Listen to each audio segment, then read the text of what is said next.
प्रणाम साथियों। मैं आपका साथी नीरज सिंह। साथियों, अपने आप को राजनीतिक रणनीतिकार कहने वाला व्यक्ति और जिसका काम सिर्फ दलाली करना था, मोटे मोटे रकम लेके बगैर किसी विचारधारा के बैरियर के वो किसी भी पार्टी, किसी भी नेता के लिए उनकी छवि चमकाने का जो काम करता रहा, जिसको हम लोग गांव में भांट कहते हैं, जो आता है आपकी महिमा गाता है, ऐसे भांट चारण परंपरा का एक व्यक्ति अपनी पार्टी को गठित किया। और जो मनुवादी मीडिया है वो इतना शोर मचा रही थी कि ना जाने उसके हाथ में कोई जादुई का छड़ी है और जिसको छुएगा वो नेता बन जाएगा, वो सीट जीत जाएगा, वो कभी पराजित नहीं होगा। इस तरह की जो ये मनुवादी और पूंजीवादी मीडिया है जिसकी छवि गढ़ी, वो अपने पहले ही इलेक्शन में उसकी हालत पतली हो गई, पैंट गीली हो रही है। वो किसी भी पैमाने पे, जिस पैमाने को गढ़ना चाहता था उस पैमाने को गढ़ नहीं पाया। उससे काफ़ी नीचे स्तर को का वो साबित हो रहा है। पहले तो उसे यही नहीं पता था उनके उम्मीदवार को कि बिहार में चुनाव लड़ने के लिए बिहार के मतदाता सूची में उनका नाम होना चाहिए। एक सेना के बड़े अधिकारी को लाकर उन्होंने तरारी से टिकट दिया, फिर वो टिकट उनको काट के दूसरे एक महिला प्रत्याशी को देना पड़ा।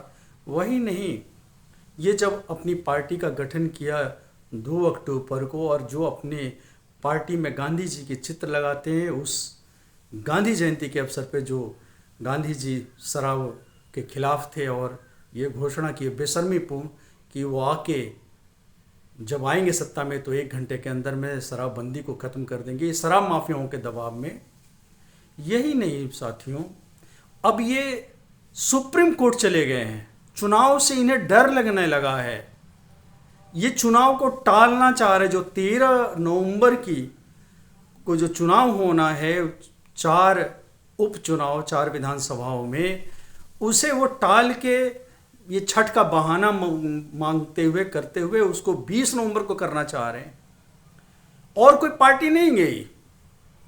ये इतने बड़े रणनीतिकार को इनकी पैंट गीली हो गई इस 4 उपचुनाव में ही। और ये अब सुप्रीम कोर्ट का, जैसे कोई बच्चा लड़ता है, अंत में बच्चे की शिकायत किसी गार्जियन के पास जाता है कि ये वो, उस तरह की शिकायत लेके, मतलब कि हम छठ पूजा का बहाना लेके वो और चुनाव को टालना चाहते हैं, आगे बढ़ाना चाहते हैं।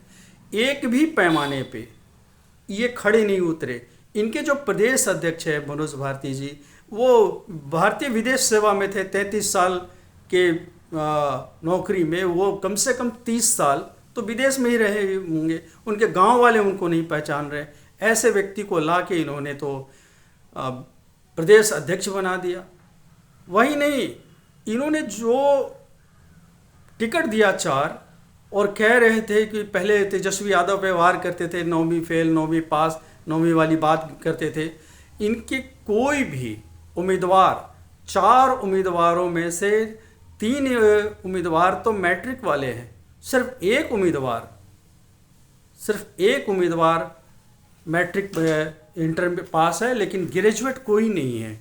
उनके 4 उम्मीदवार जो हैं, इमामगंज से जितेंद्र पासवान जो हैं, जितेंद्र पासवान, वो कहते तो हैं कि 12वीं पास हैं, लेकिन वो 12वीं की सर्टिफिकेट उनके पास नहीं है, जैसे अपने साहब के पास नहीं है। उन्होंने डिग्री दिखलाया नहीं, लोग मांगते रह गए।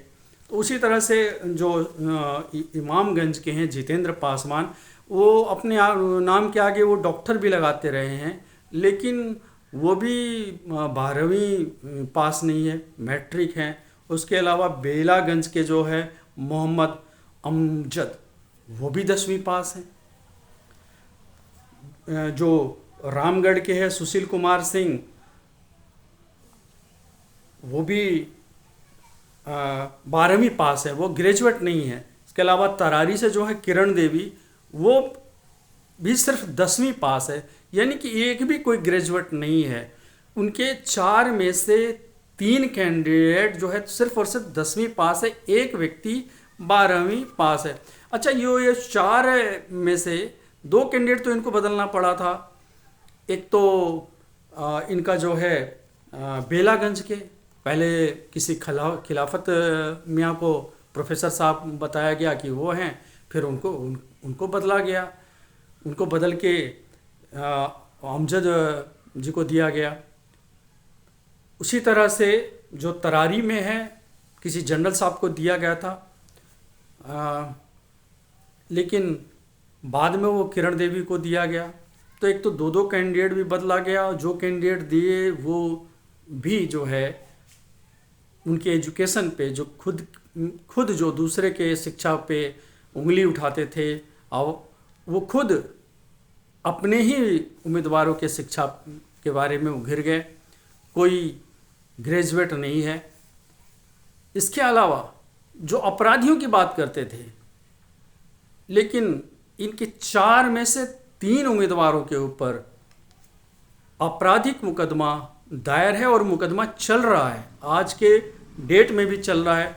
जितेंद्र पासवान पे तो अपहरण और धोखाधड़ी और यहाँ तक कि चोरी के भी मुकदमे चल रहे हैं। इसी तरह से जो बेलागंज के मोहम्मद अमजद हैं, उन पे भी रंगदारी मांगने का, हमला करने का, हत्या के प्रयास का, इस सब का मुकदमा चल रहा है। लेकिन इनकी छवि दबंगी की बताई जाती है, और इसलिए कोई ये बात और है कि कोई गवाह उनके खिलाफ खड़ा नहीं हो रहा है, वो अलग बात है, लेकिन मुकदमा चल रहा है अभी भी, आज के तिथि में भी। इसी तरह रामगढ़ के जो सुशील कुमार सिंह है, उनमें भी हत्या के प्रयास का मुकदमा दर्ज है। तो 4 में से 3 पे तो आपराधिक मुकदमा है। ये दूसरों पे उठाते थे, हम ऐसे उम्मीदवार देंगे, वैसा उम्मीदवार देंगे, ऐसा कोई भी उम्मीदवार नहीं हुआ। और तो और ये तो भूमिहारों को, जो बुद्धिजीवी जाति है, उनको भड़काते हुए मिले इमामगंज में कि आप राजद को दे दीजिएगा लेकिन जेडीयू को नहीं दीजिएगा, क्योंकि जेडीयू की जो है नीतीश कुमार जो हैं, वो भूमिशुदा उस पर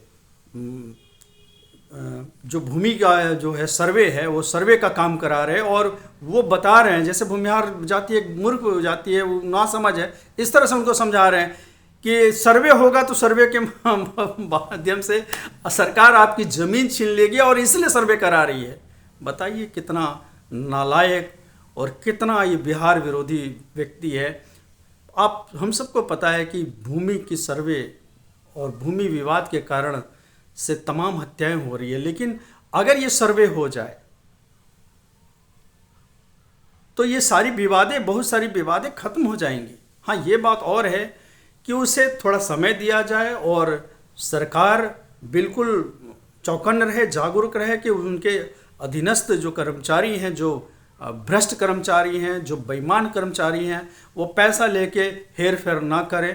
इस बात के प्रति सरकार को मॉनिटर करना चाहिए, और सरकार को जिन्हें दिक्कत आ रही है उन्हें भी सुविधाएं देनी चाहिए। उन्हें एक सलाहकारों की कमेटी गठित हो हर ब्लॉक में, हर अंचल में, जो इनको समझ में ना आ रहा है उनको मुफ्त में, और ऐसा हुआ भी है, शिविर लगा के बताया भी गया। अगर फिर भी नहीं समझ में आ रहा है तो जो किसान है या जो भूमि धारक है उनको इस तरह की सलाह दी जाए, ताकि कम से कम न्यूनतम त्रुटियां रहें उसमें।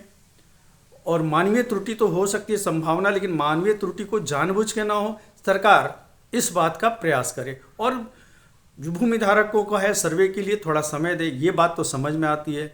लेकिन प्रशांत किशोर लोगों को भड़का रहा है कि सर्वे होगी तो सरकार आपकी ज़मीन छीन लेगी, और जो काम दूसरे नहीं कर पाए, अंग्रेज़ नहीं कर पाए, वो नीतीश साहब के साथ करेंगे। इस तरह के लैंग्वेज का उपयोग हो रहा है, इस तरह के भड़काने का काम कर रहा है। तो ये निहायत एक घटिया किस्म का आदमी है, पूंजीपतियों का दलाल है और विदेशी ताकतों का दलाल है, बिहार विरोधी ताकतों का दलाल है। और भाजपा के खिलाफ वही सरकार में, उसी सरकार में भाजपा भी सहयोगी है, लेकिन भाजपा पे उसका कभी मुंह नहीं खोल सकता है, क्योंकि भाजपा का खड़ा किया हुआ एक एजेंट है ये, जो ये लोगों को बरगला रहा है।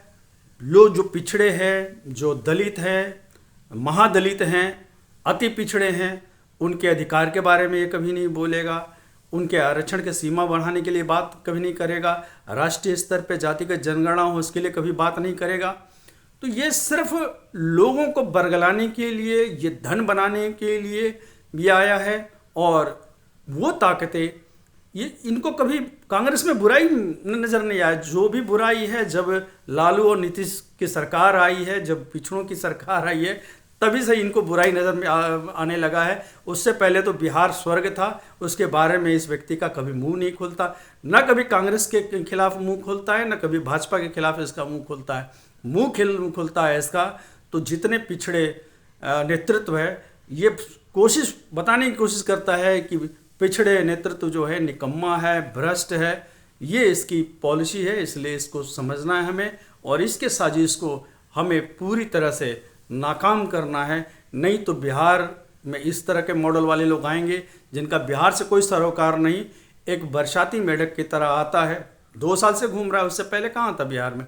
उससे पहले इस पार्टी का, उस पार्टी का, उस पार्टी का दलाली कर रहा था।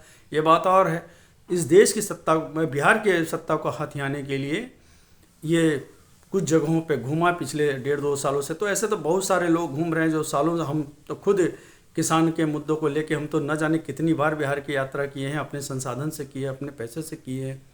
तो इस तरह का लोग जो बाहरी पूंजी के बल पे इस देश, इस बिहार प्रदेश को पूरा कैप्चर करना चाहता है, इसके प्रति हम लोग को साजिश होना। इस चारों विधानसभा सीट से इसका पांव खड़ेगा, बुरी तरह से हारेगा। अगर ये नहीं होता हारने वाला, इसको एहसास नहीं होता, तो ये अब जबकि वोटिंग के 2-4-5 दिन बच रहे हैं, आज तो 10 तारीख का है, कल वो सुप्रीम कोर्ट पहुंचे थे और इसका सुनवाई अब फिर 11 तारीख को होगा, जबकि 13 को वोटिंग होना है। 2-4 दिन 5 दिन पहले जाके ये गुहार लगाता है। इसे अगर करवाना था कि क्या छठ पूजा के बारे में इसे पहले से नहीं पता था, तो पहले से भी गुहार कर सकते थे ये, लेकिन नहीं, जब इनको लग गया है कि ये हार रहे हैं, तो ये सुप्रीम कोर्ट के शरण में चले गए हैं कि ये चुनाव जो है 20 नवंबर वाले फेज़ में रखा जाए, जो दूसरे प्रदेशों में जो हो रहा है। तो इनकी पैंट पूरी तरह से गीली हो गई है, पैंट पूरी तरह से ढीली हो गई है। आए थे क्या कहते हैं कि चौबे बनने और दूबे बन के रह गए हैं। ये इनकी हाल है पंडित प्रशांत किशोर जी का। इनके मंसूबों को हम सबको नाकाम करना है ताकि बिहार बच सके, और जो विकास के क्रम में, सामाजिक पायदान के क्रम में जो नीचे रह गए हैं, पिछड़ गए हैं, वो अपने अधिकार को और मजबूत कर सके, आगे बढ़ सके। इसलिए इनके खिलाफ न सिर्फ इस विधानसभा में उपचुनाव में, बल्कि आने वाले चुनावों में भी इनके दुष्प्रयासों को असफल करना है। धन्यवाद।